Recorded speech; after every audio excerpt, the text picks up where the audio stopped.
Përshëndetje, ju njohje me shtypin e ditës për këtë të shtunë datë 22 nëntor. Gazeta Telegraf hapet me lajmin politika t'i kthej shoqërisë atë që i ka vjedhur mendimin ndryshe.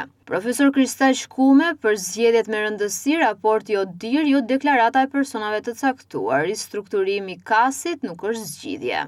Bastisen financat, ministre Anila Dena i fali gjobën 120 milion euro Bankers Petroleum, kreu i doganave e mbajti 6 vite në sirtar. Në gazetën Dita mund të lexoni armiq ditën, ortak natën.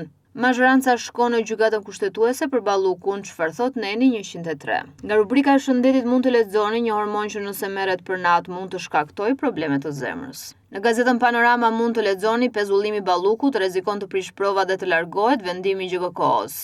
Po ishin zgjedhje të lira, si e lexon komisionerja KOS 11 majin, thirrja për mbylljen e reformave deri në qershor. Në Panorama Sport mund të lexoni rrëfimi unik i Ujkut që bëri histori në vllaznia Partizani, disiplina grushton Martinin dhe Tiranën, Dinamo do revanshin, Gvozdenovic nuk na trembin, Inter i gati për derbin, Kivu me një dyshim për 11-shen, Allegri synon hakmarrjen me plan sekret. Nga La Liga te botrori Yamal dua gjithçka, Bayerni kërkon ringritjen, Arsenali sfidon Spursat.